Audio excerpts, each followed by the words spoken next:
한번 따라 하실까요? 성공했을 때 나는 누구인가? 성공했을 때 나는 누구인가? 어떤 한 사람의 진면목을 알아보려면 여러 가지 방법이 있지만 그 중에 대표적인 방법이 그 사람이 고난 가운데 어떻게 행하는가, 고난을 어떻게 이기고 고난을 어떻게 대처하며 나아가는가를 보면 어려움 속에서, 위기 속에서 그 사람의 진면목이 나타납니다. 그것보다도 훨씬 더 또 다른 진면목을 알 수 있는 방법 중에 하나가 그 사람이 돈을 많이 벌거나 출세를 하거나 성공을 했을 때 성공 그 이후의 삶을 어떻게 사느냐, 성공했음에도 불구하고 교만하지 않고, 성공했음에도 불구하고 개구리 올챙이 시절을 잃어버리지 않고 여전히 성실하고 여전히 신실하고 여전히 하나님 앞에 있느냐 없느냐, 그것이 그 사람의 진면목을 알아볼 수 있는 또 다른 기회일 수도 있습니다. 정도의 차이는 있지만 오늘 본문에는 성공한 세 사람의 이야기가 등장합니다. 한 사람은 이미 성공하여 대따 큰 성공을 이룬 아하수에로라고 하는 왕이고, 또 다른 한 사람은 왕후가 되어서 이제 높이 올라간 에스더이고, 또 다른 한 사람은 에스더의 덕을 보아서 이제 정계에 진출하여 왕궁 대궐 앞에 문에 앉아있는 모르드게라고 하는 사람입니다. 오늘 본문에 나타난 이 세 사람들의 성공 이후의 이야기를 살펴볼 때 저와 여러분은 어떤 사람인지, 우리가 성공했을 때 어떤 삶을 살아야 하는지, 성공했음에도 불구하고 저와 여러분이 여전히 지켜야 할 삶의 자리가 무엇인지를 깨닫고 우리 주님 앞에 그런 사람으로 살아가게 되기를 예수님의 이름으로 축원합니다. 자, 그렇다면 성공했을 때 나타난 첫 번째 사람, 어떤 사람일까요? 따라 하시겠습니다. 더 큰 욕망에 사로잡힌 사람. 더 큰 욕망에 사로잡힌 사람. 욕망이 아주 많았는데 그 욕망을 채웠는데도 불구하고 그 욕망이 끝이 없어서 더 큰 욕망에 사로잡혀 살아가는 사람이 오늘 본문에 등장합니다. 그 사람이 누구냐 하면 바로 아하수에로라고 하는 왕입니다. 이 사람이 가지고 있던 욕망은 어떤 욕망이었을까요? 19절 말씀 같이 한번 읽어볼까요? 시작. 처녀들을 다시 모을 때에는 모르드게가 대궐 문에 앉았더라. 자, 처녀들을 다시 모을 때라고 하는 저 말이 욕망과 무슨 관련이 있을까요? 아하수에로 왕은 세계 제패라고 하는 큰 욕망을 가지고 있었고, 그 욕망을 이루기 위하여 127도에 있는 지방 행정관들을 다 불러 모아서 전쟁에 참여하려고 했다가 저 그리스라고 하는 나라와 전쟁에서 어떻게 됐느냐 하면 살라미스라고 하는 해전을 벌어졌는데 거기서 지고 말았어요. 큰 욕망을 가지고 있는데 그 욕망이 끊기고 나니까 또 다른 욕망이 꿈틀거리기 시작한 겁니다. 그게 무엇이냐 하면 이미 왕후를 패하고 새로운 왕후 에스더를 뽑았는데도 불구하고 만족하지 못하고 또다시 처녀들을 다시 뭐 한다고요? 모으고 있는 거예요. 127도에 또 다르게 사람들을 보내갖고 끊임없는 성적인 욕망 때문에 또다시 후궁을 뽑는 일을 하는 겁니다. 얼마나 이 사람이 욕망에 사로잡혀 있는지, 어떤 사람이 엄청난 욕망에 사로잡혀 있으면 그 욕망 때문에 그 욕망을 채우지 못하면 다른 욕구로 그것을 대신하는 것이 인간입니다. 그래서 세계 제패라고 하는 욕망을 채우지 못하니 이 왕이 다시금 처녀들을 모아가지고 후궁을 더 많이 거느리고자 하는 욕망에 불타오르고 있습니다. 어쩌면 이 욕망은 자기가 드러내지 않았지만 그 밑에 있는 수하들이 잘 보이게 하려고 왕에게 점수를 따려고 그랬을지도 모릅니다.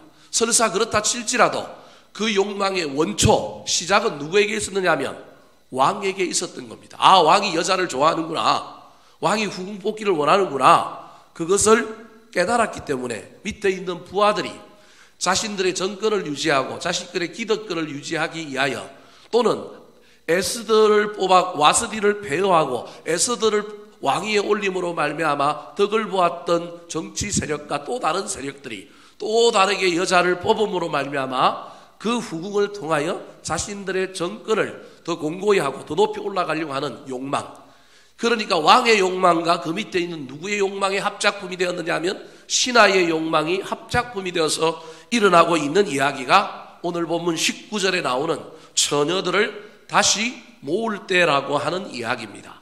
사랑하는 성도 여러분, 인간은 욕망이 있어야 합니다. 욕망이 없는 인간은 인간이 아닙니다. 그래서 욕망은 필요한 겁니다. 근데 그 욕망을 주체하지 못하고 다스리지 못하고 그 욕망이 계속하여 끊임없이 만족하지 못하고 무엇을 갈구한다면 그것처럼 안타까운 일이 없습니다. 사랑하는 성도 여러분, 지금 저와 여러분은 이 사순절을 지나고 있는데 내가 조금 물리쳐야 할 욕망, 조금 다스려야 할 욕망은 어떤 욕망일까요? 오늘 본문에 나오는 이 왕이 이 욕망 가운데 있다가 나중에 이 왕이 역사에서 사라지는 뒤안길의 길을 걸었다고 하는 사실을 잘 깨달아서 저와 여러분은 더 큰 욕망 때문에 불타오르는 사람이 아니라 때로는 욕망을 가지고 있다가도 만족하고 감사할 줄 아는 삶을 살게 되시기를 예수님의 이름으로 축원합니다. 두 번째로 오늘 본문에 성공한 사람, 또 다른 사람이 누구일까요? 따라 하시겠습니다. 변함없이 따르는 순종의 사람. 변함없이 따르는 순종의 사람. 첫 번째 욕망의 사람은 아하수에로 왕이었습니다. 두 번째 순종의 사람은 누구냐 하면 에스더입니다. 에스더는 노예에서 일약 볼품없는 아주 소수민족의 한 여자에서 일약 왕후가 되었습니다. 높은 자리에 올라가면 올라갈수록 사람이 또 무슨 마음이 생길까요? 더 높이 올라가고 싶고 자기 자리를 지키고 싶은 욕망. 그래서 사람들을 모으고 자기 기하의 정치인들을 줄서게 만들고 이게 높이 올라간 사람이 하게 되어 있는 행동입니다. 근데 오늘 본문에 보면 여왕이 될 때나 왕후가 될 때나 왕후가 되었으나 똑같은 삶의 태도를 보이고 있는 에스더의 모습을 이야기하고 있습니다. 그것이 바로 20절에 나옵니다. 우리 20절 말씀 같이 한번 읽어볼까요? 시작. 에스더는 모르드게가 명령한 대로 그 종족과 민족을 말하지 아니하니 그가 모르드게의 명령을 양육받을 때와 같이 따름이더라. 20절을 난해구절이라고 합니다. 이 20절은 사실 앞에서도 한 번 더 나왔습니다. 2장 10절에 왕후 면접을 보러 들어가기 전에 삼촌이었던 모르드게가 아비의 마음을 가지고 왕후 면접에 들어가는 에스더에게 2장 10절에 보면 똑같은 말을 하고 있습니다. 제가 지금 무슨 얘기를 하려고 하느냐 하면 왕후가 되기 전이든지 왕후가 되고 난 다음이든지 에스더는 지금 어떤 삶을 살고 있는 거예요? 한결같은 삶, 똑같은 삶을 살고 있는 거예요. 그때도 누구에게 순종했느냐 하면 모르드게에게 순종했고 지금도 누구 말을 왕후가 되었지만 삼촌 이제 내가 왕후 됐으니 삼촌 내 말 들어야 돼. 이제 나 독립해서 나 자유야. 그게 아니고 여전히 지금 모르드게는 누굴 따르고 있느냐 하면 에스더는 모르드게를 따르고 있는 거예요. 이 에스더의 모습이 오늘을 살아가는 저와 여러분의 모습이어야 합니다. 예수 믿기 전이나 예수 믿은 후나 성공하기 전이나 성공한 후나 갓 예수 믿을 때나 하나님 우리를 부르실 그날이 다가올 그때나 똑같이 저와 여러분은 에스더가 모르드게를 따르고 순종했듯이 그의 명령에 그대로 순종했던 것처럼 우리도 주님의 명령에 순종해야 합니다. 문제는 저 노란 글씨로 되어 있는 앞에 나오는 이야기입니다. 뒤에 말은 이해가 돼요. 그가 모르드게의 명령을 양육받을 때와 같이 따름이더라. 양육이 끝나고 여왕이 되었지만 양육받을 때나 여왕이 된 이후나 지금 똑같이 한결같이 변함없이 모르드게를 순종하고 모르드게를 따르는 사람이 누구냐는 거예요?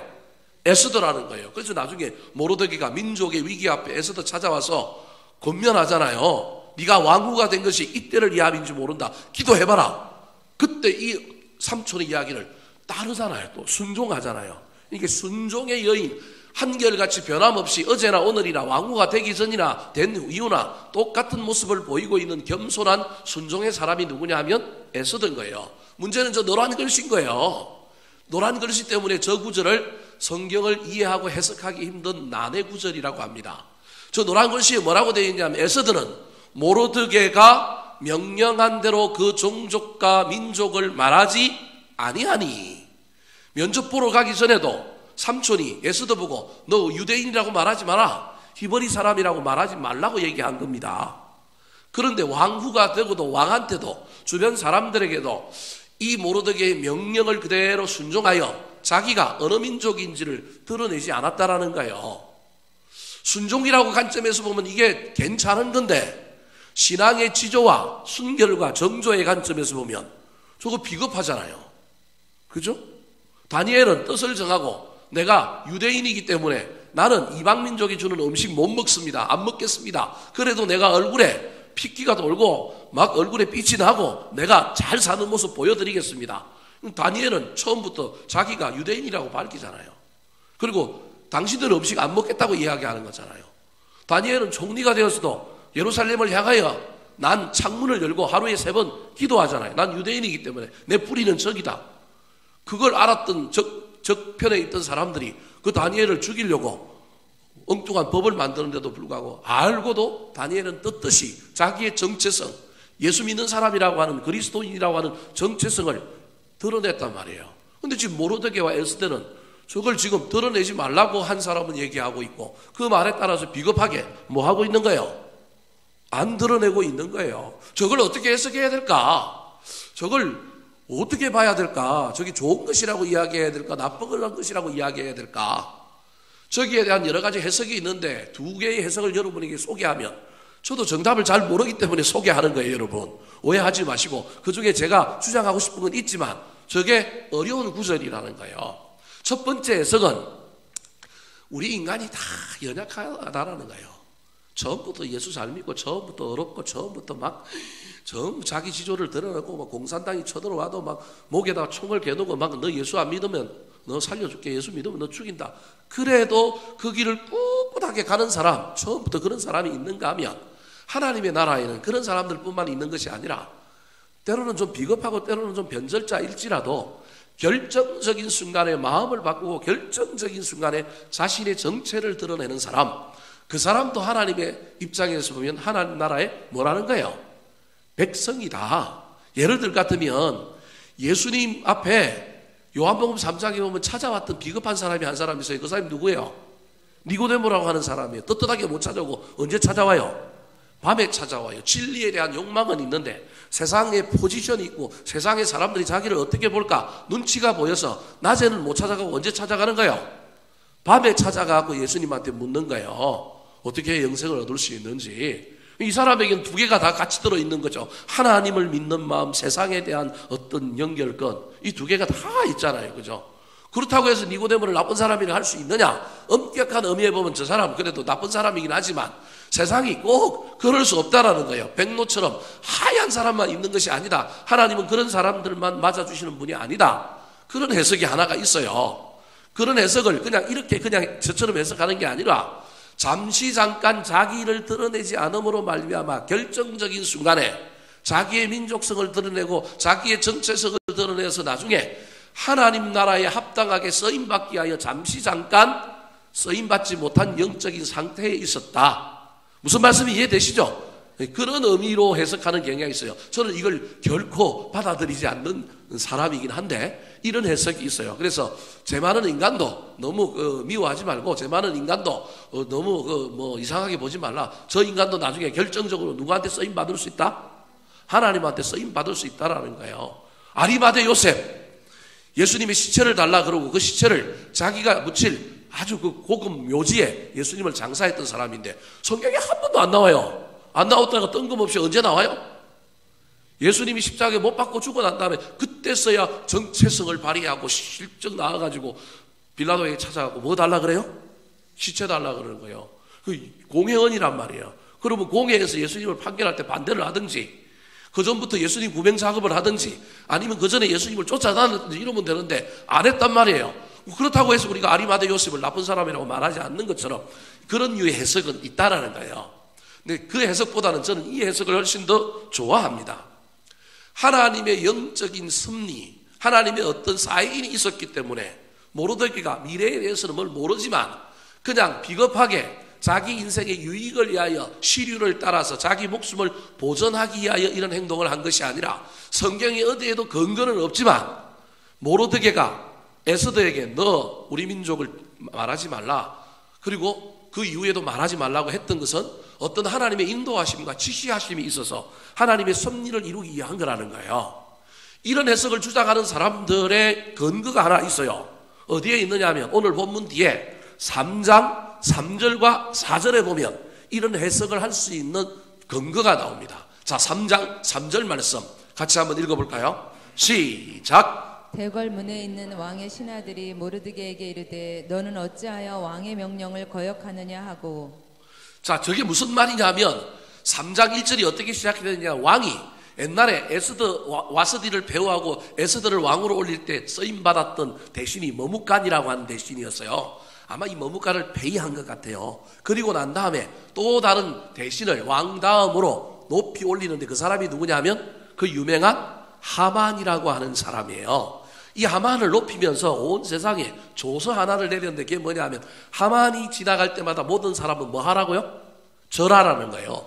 이 왕의 권위와 같은 권위를 이 사람에게 준 거예요. 왕이 엄청나게 사랑한 거예요.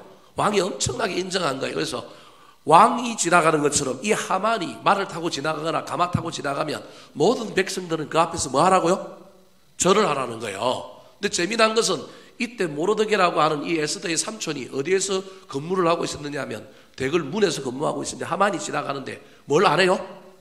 절을 안 하는 거예요. 그래서 어떤 사람이 지금 따져 묻는 거예요. 대궐 문에 있는 왕의 신하들이 모르드게에게 이르되 너는 어찌하여 왕의 명령을 거역하느냐 하고 그랬더니 모르드게가 어떻게 하는지 한번 볼까요? 4절 말씀 3장 4절입니다. 시작. 날마다 권하되 모르드게가 듣지 아니하고 자기는 유다인임을 알렸더니 그들이 모르드게의 일이 어찌 되나 보고자 하여 하만에게 전하였더라. 날마다 그랬다라는 거예요. 하만이 화를 낸 것 같지는 않고 하만이 뭐 자기는 목 힘주고 가다 보니 누가 절하는지 안 하는지 못 봤는데 수행하는 사람들이 보고 있으니까 한 놈이 절을 안 해. 저거 저대로 뒀다가 큰일 날 것 같고 자기들이 나중에 혼날 것 같으니까 하만의 부하들이 이 모르드게에 찾아가서 날마다 그런 거예요. 너 절해라 절해라. 그랬더니 모르드게가 나는 뭐라고요? 유다인이다. 나는 절 못한다 그러는 거예요. 저게 우리는 이해가 안 되지만 저 이야기 속에 이미 원한 관계가 있다. 이 원하는 관계 때문에 나는 절 못한다라고 하는 걸 이미 암시하고 있는 거예요. 그러니까 모르드게가 자기 민족 즉 이스라엘 백성들 유다인들의 철천지 원수가 누구냐 하면 아말렉 족속인데 그 아말렉 족속의 사람이 누구냐 하면 하만이라는 걸 알고 있는 거예요. 하만이 아말렉 족속이라고 하는 걸 알고 있는 거예요. 그러니까 여러분 세계 최강대국이 되려면 세계 최강대국은 죄송한 이야기지만 단일 민족이다 이러면 세계 최강대국 못 돼요. 우리나라도 마찬가지예요. 백이민족, 단일민족 맨날 이야기만 하면 우리나라는 강대국이 못 된다니까요. 여러분 뭐 외국인 근로자들 막 우리나라 막 일자리 다 뭐 차지하고 여러분 그런 소리 좀 하지 마세요. 그런 일을 안 하니까 그 사람들이 온 거 아니에요. 제가 그 사람들 너무 옹호하고자 하는 얘기가 아니라 우리나라가 큰 나라가 되고 좀 더 발전하고 하려면 뭐가 되냐면 포용주의가 있어야 돼요. 포용주의. 미국이 지금 세계 최강대국이 된 건 이민을 받아들이고 포용주의가 된 거예요. 이제 트럼프가 나타나고 좀 이상하게 하지만 또 트럼프를 또 좋게 보는 사람도 있어요. 여하튼 미국이 그런 나라란 말이에요. 마찬가지로 역대 세계 최강대국 역사 속에 나오는 모든 최강대국은 자민족 중심이 아니라 어떻게 한 거예요? 포용주의, 혼합주의를 쓴 거예요. 그래서 이 아수에로 왕이 있는 이 나라 페르시아 왕 나라도 세계 최강대국이었다면 그 당시에 그러니까 여러 민족들이 다 포용주의에 들어가서 이 사람들도 개천에서 용이 나는 그런 시스템을 그 나라가 갖고 있는 거예요. 그래서 아말렉 민족인데도 하만이 뭐가 되는 거예요? 총리가 되는 거예요. 두 번째 사람이 되는 거예요. 에스더가 유대인인데도 불구하고 뭐가 되는 거예요? 왕후가 되는 거예요. 그러므로 모르드게가 자기 조카인 에스더 보고 너희가 왕이라고 하는 것을 말하지 말라라고 한 건 결정적인 순간에 어떤 일을 하려고 하는 것이지 비겁해서 숨긴 게 아니라고 하는 것이 어디에 나오느냐 하면 바로 이 3장 3절과 4절에 진짜 신앙의 문제와 관련된 이 부분에 있어서는 민족의 문제와 관련된 이 부분에 있어서는 모르드게가 자기를 뭐라고 밝혀요? 나 유다인이기 때문에 심지어 뭐까지 안 한다라는 거예요. 절 안 한다라고 하는 민족을 밝힐 뿐만 아니라 그 민족을 밝힘으로 말미암아 위험에 처할 지경에 이르렀는데도 불구하고 그것을 밝히고 있는 것으로 보아서 이 에스더에게 이 이름을 밝히지 말라, 민족을 밝히지 말라고 한 것은 비겁하여 자기들이 막 잘 살려고 했던 건 결코 아니라고 하는 것을 이해해야 합니다. 무슨 맥락이 있는지 성경이 밝히지 않고 있기 때문에 이거 알 수는 없지만 이런 전체적인 흐름 속에서 보면 결코 비겁하게 자기 혼자 잘 살려고 살짝 속이고 자기 민족의 정체성을 나타내는 것이 아니라고 하는 것. 먼 미래에 어떻게 쓰일지에 대한 어떤 하나님과 영적인 교감 속에서 주의 음성을 들었든지 하나님의 섭리 가운데 이런 일을 하고 있다라는 겁니다. 결론은 뭐 이게 난해 구절을 해석하는 게 결론이 아니고 이 결론 속에 나타난 누구의 모습이냐면 에스더의 모습입니다. 에스더는 왕후가 되거나 왕후가 되기 전이나 그 후가 지금 어떻다라는 거예요? 한결같다라는 거예요. 여전히 누구 말을 따르고 있는 거예요? 모르드게의 말을 따르고 순종하고 있다라는 겁니다. 성공했었는데 교만해진 것이 아니라 성공했음에도 불구하고 여전히 겸손한 순종의 자세를 가지고 있는, 왕후가 되었는데 유일하게 누구에게만 순종해야 되느냐 하면 왕에게만 순종해야 되는 이 에스더가 누구에게도 지금 순종하고 있느냐 하면 예전에 자기를 양육하고 자기를 가르쳤던 삼촌 모르드게에게 여전히 순종하고 있는 이 모습은 한결같이 성공한 이후에도 변하지 않는 모습을 가지고 있는 에스더를 우리에게 보여주고 있는 내용입니다. 사랑하는 성도 여러분, 성공해서 더 큰 욕망에 사로잡혀 있었던 아하수에로 왕과 같이 살지 마시고 욕망을 다스리시기 바랍니다. 성공해도 예전이나 지금이나 늘 변함없는 에스더와 같이 저와 여러분은 성공했음에도 불구하고 더욱 겸손하고 성공했음에도 불구하고 여전히 우리가 예전과 변함없이 하던 일을 하고 가던 길을 걸어가는 저와 여러분의 남은 생애가 되시기를 예수님의 이름으로 축원합니다. 마지막으로 오늘 본문에 나타난 성공 이후의 모습을 보여주고 있는 사람 누구일까요? 모르드게입니다. 따라 하시겠습니다. 공을 돌리고 낙심치 않는 사람. 공을 돌리고 낙심치 않는 사람. 모르드게가 성공한 사람일까요? 1장에 보면 모르드게가 무슨 일을 하는지 말하고 있지 않습니다. 근데 2장에 오면 모르드게가 무슨 일을 하고 있는지를 밝힙니다. 몇 절에 나옵니까? 19절 말씀 같이 한번 읽어볼까요? 시작. 처녀들을 다시 모을 때에는 모르드게가 대궐문에 앉았더라. 자, 모르드게가 드디어 직업이 나타났습니다. 근데 무슨 직업입니까? 대궐문에 앉았다라는 거예요. 대궐문에 앉았다라고 하는 말을 어떤 주석이나 어떤 이 에스더서를 강해하는 설교자들의 설교를 들으면 문지기를 했다 이렇게 얘기를 해요. 아닙니다, 여러분. 문지기를 했으면 앉아있는 게 아니라 뭐 해야 돼요? 서 있어야 됩니다. 저 앉았다라고 하는 단어는, 구약 성경에 앉았다라고 하는 단어는 그냥 육체적인 행동으로 앉아있는 것이 아니라 저기에는 필히 어떤 단어가 개입되게 되냐 하면 재판이라고 하는 단어가 개입되는 겁니다. 그래서 성문에 앉았다 이런 말들이 나오면 성문에서, 성문은 그냥 문이 아니라 강장인 거예요. 그 강장에서 오는 사람들의 어떤 민원을 접수하고 뭐하고 있느냐 하면 재판하고 있는 거예요. 오늘날로 얘기하면 고위공무원이 되었거나 공무원이 되었거나 민원실에 근무하거나 또 다르게 얘기하면 오늘날로 지금 검찰, 사법적인 일을 행하는 데서 있는 사람이 지금 누구냐면 모르드게인 거예요.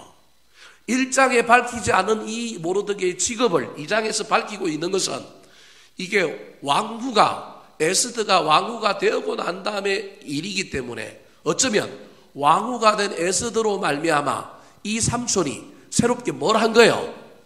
취직을 한 거예요. 승진을 하고 성공을 하게 된 겁니다. 그래서 제가 오늘 모르드게도 성공한 사람이라고 얘기하는 거예요. 모르드게가 조카 덕분에 이게 꼭 실력 없는데 그렇다기보다는 실력이 있는, 숨겨져 있는 사람인데 거기에 걸맞는 대우를 받지 못했던 모르드게를 에스더가 천거하여 심사하고 면접 보니 능력이 있으니 그를 이 국가에서 뽑아서 어디에 앉아 있겠느냐 하면 대궐문에 앉아서 재판하는 일을 하게 만든 겁니다. 그러니까 이 모르드게도 뭐한 사람이냐면 일종의 출세한 사람이요 성공한 사람입니다. 그런데 이 모르드게에게 더욱더 출세할, 더욱더 높이 올라갈 기회가 하나 생겼습니다. 그것이 무엇이었을까요? 반역자를 적발하게 됩니다. 우리로 치면 간첩 잡는 일이 벌어진 거예요. 자, 21절 말씀 같이 읽어볼까요? 시작. 모르드게가 대궐문에 앉았을 때 문을 지키던 왕의 넷이 빅단과 데레스 두 사람이 원한을 품고 아하수에로 왕을 암살하려는 음모를 꾸미는 것을. 자, 저기 모르드게는 대궐문에 앉았고 왕의 넷인 빅단과 데레스는 뭘 지켜요? 문을 지키잖아요. 그러니까 문지기는 앉는 사람이 아니라는 거죠. 문지기는 앉는 사람이 아니라고 하는 걸 정확하게 알 수 있죠. 모르드게가 문지기가 아닌 거예요. 문을 지키고 있던 왕의 내시입니다. 왕의 내시가 어전을 지켜야지 문을 지킬까? 여러분 오해하면 안 돼. 우리나라 조선시대도 마찬가지고 왕의 내시들 중에 여러분 행정적인 일을 하고 문 열어주고 보좌하는 일을 하는 행정직 내시가 있는가 하면 내시 중에 어떤 내시도 있어요? 칼 쓰는 내시도 있다니까요, 여러분. 근데 근위병의 역할을 하는 사람들이 옛날에는 다 내시였단 말이에요. 우리는 내시하면 힘없고 이상하고 남자들 중에 뭐 이런 사람이라고 생각하는데 그게 아니라 내시는 우리나라 조선시대에도 칼을 차고 뭘 지키느냐 하면 궁궐을 지킵니다. 그래서 궁궐 안의 수비는 근위병들, 왕의 호위무사들이 주로 누구냐 하면 내시들이라니까요. 왕궁 밖은 누가 지키느냐 하면 일반 군인들이 지켜요. 그래서 내시는 저 문을 지키는 사람들도 내시란 말이에요. 근데 이 내시들이 지금 두 사람이 원한을 품고 아수에르 왕을 암살하려고 계획을 세우는 이야기가 누구 귀에 들린 거예요? 첩보가 접수되었든지 아니면 그들이 문을 지키면서 속닥속닥 하는 얘기를 누가 듣고 전해주었든지 아니면 모르드게가 들었든지 뭐 여러 가지 상상을 해볼 수 있습니다. 사법기관에 있었기 때문에 어떤 첩보를 접수했을 수도 있어요. 여하튼 모르드게가 이 소식을 듣게 되었든지 접수하게 되었든지 간에 알게 된 겁니다. 요거 적발하면 어떻게 될까요? 1계급 성진 출세할 수밖에 없죠. 그죠? 엄청난 기회가 누구에게 왔느냐 하면 이 모르드게에게 왔어요. 근데 이 모르드게가 이걸 어떻게 할까요? 자, 22절 말씀 같이 한번 읽어볼까요? 22절입니다. 시작. 모르드게가 알고 왕후 에스더에게 알리니 에스더가 모르드게의 이름으로 왕에게 아른지라. 여러분 저게 참 재밌어요. 되는 집안은 저런 집안이에요. 사실은 여러분 저게 아무것도 아닌 것 같지만 모르드게가 알고 누구에게 알려요? 에스더에게 알리는 거예요. 여러분 이 장면에서 모르드게가 누굴 끔찍하게 사랑하느냐 하면 에스더를 끔찍하게 사랑하고 있다는 사실을 기억해야 합니다. 저게 지금 무슨 말이냐 하면 왕이 에스더 면접 보고 왕으로 올리고 난 다음에 왕이 또 다르게 처녀들을 모았어요. 그 말은 에스더는 이미 뭐가 된 거예요? 지금 뒷방 아줌마가 된 거예요. 그 불쌍한 거잖아요. 삼촌의 입장에서 보면 이 에스더가 왕의 사랑을 받고 왕의 지근거리에 있어야 되는데 그래서 자기가 사법기관에 있음에도 불구하고 이 일을 직접 처리할 수 있음에도 불구하고 누구에게 공을 돌리고 있는 거예요? 에스더에게 공을 돌리고 이 에스더로 말미암아 왕의 사랑을 다시 받게 하려고 정말로 아버지 같은 마음으로 공을 누구에게 돌리고 있냐면 에스더에게 돌리는 거예요. 근데 보십시오. 에스더는 또 어떻게 해요? 자기가 알았다 그러지 않고 누구의 이름으로 또 왕에게 전해요? 모르드게의 이름으로 전하잖아요. 여러분 정말 이런 집안은 좋은 집안이에요. 이렇게 되면 정말 멋지게 되는 거예요. 모르드게는 에스더에게 공을 돌리고 에스더는 모르드게에게 공을 돌리는 거예요. 그런데 자기들의 생각과 전혀 다른 일이 벌어졌어요. 아니 공을 세웠으면 공이 와야 되잖아요. 칭찬을 받거나 1계급 승진을 하거나 상을 받아야 되는데 이 일 처리가 그렇게 되지 아니하였습니다. 어떻게 되었을까요? 자, 화면은 안 나옵니다. 우리 23절 성경책을 보고 같이 한번 읽어볼까요? 23절입니다. 시작. 조사하여 실증을 얻었으므로 두 사람을 나무에 달고 그 일을 왕 앞에서 궁중일기에 기록하니라. 한 일이 뭐밖에 없어요. 반역자는 처단하고 이 내용에 대한 것은 뭐만 남겨요? 기록만 남겨. 왕의 궁중일기에 기록만 남기고 포상은 있어요 없어요? 없어요. 여러분 이렇게 되면 얼마나 실족할까요? 얼마나 낙심이 될까요? 여러분 모르드게가 우리에게 보여주는 것이 바로 이 내용입니다. 사람이 출세하고 성공한 이후에 더 큰 출세를 꿈꾸고 어떤 출세의 줄을 잡았는데 그게 이루어지지 않을 때 낙심하고 낭망하고 원망하고 분통해하고 그러다가 막 인생을 망가뜨리는데 모르드게는 이게 공이 자기에게 돌아오든 안 돌아 이미 에스더에게 돌렸기 때문에 자기하고는 전혀 상관이 없는 거예요. 그래서 이 공에 집착하지 않습니다. 그런데 여러분 공에 집착하지 아니하였더니 나중에 이 집착하지 않았던 공이 나중에 더 큰 은혜로 돌아오잖아요. 나중에 5장 6장에 가면요 4장 이 정도 가면 왕이 이제 여자들로 만족을 못 느끼고 하도 공허해갖고 밤에 잠이 와요 안 와요? 안 온 거야. 인간의 욕망이 이렇게 끝이 없어요. 못 채우는 거예요. 그래서 너무 심심해갖고 왕이 그때 정신이 이상해졌는지 모르겠지만 뭘 뒤지기 시작해요? 나라의 역사책을 한번 뒤져보는 거예요. 그게 왕국의 일기책을 한번 보는데 일기책을 뒤져보다 보니까 이상한 이야기가 나오는데 옛날에 반역이 있었고 반역자를 누가 신고해갖고 잡아 죽였는데 그 자기는 이게 뭐 일어난 일인지 안 일어나는지 알 수도 없고 이게 뭔지 뭐 모르겠는 거예요. 이상하다 생각하고 나중에 누굴 불러요? 하만을 불러가고 이 사람이 누구냐 막 이렇게 이제 이야기하고 이것 때문에 모르드게가 하만한테 뭘 받아요? 높임을 받는 거예요. 그러니까 하만이 이제 화가 나고 다시 이스라엘 백성을 몰살시키려고 하는 계획을 세우는데, 여하튼 여러분, 이 이야기의 핵심 내용이 뭐냐 하면, 우리가 어떤 공을 받아야 되는데 누가 내 공을 알아주지 않고 공치사가 일어나지 않을 때 너무 낙심하지 말라는 거예요. 이 땅에서 그게 언젠가는 공으로 나한테 뭐 한다고요? 돌아오게 돼 있어요. 지금 안 돌아오면 나중에 뭐 붙여온다고요? 이자부터 온다니까요. 이자. 여러분, 이자부터 올 거예요. 이 땅에서 못 받으면 어디 가서 받을 거라고요? 하늘나라 가서 받을 거라니까요.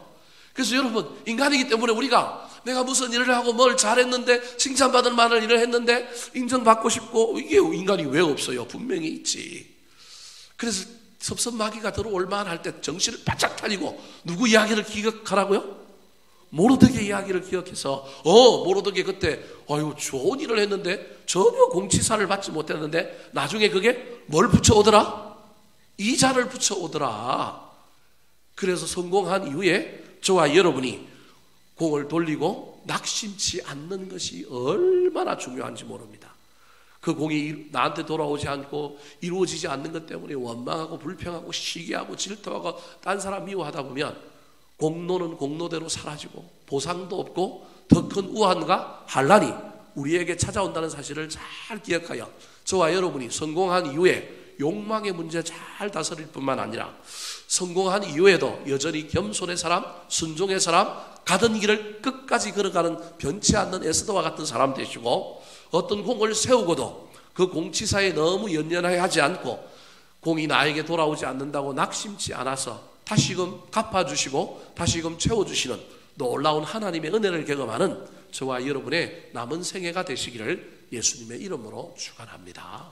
한번 따라 하실까요? 성공했을 때 나는 누구입니까? 성공했을 때 나는 누구입니까? 더 큰 욕망에 사로잡힌 사람, 더 큰 욕망에 사로잡힌 사람, 변함없이 따르는 순종의 사람, 변함없이 따르는 순종의 사람, 공을 돌리고 낙심치 않는 사람. 공을 돌리고 낙심치 않는 사람. 기도하겠습니다.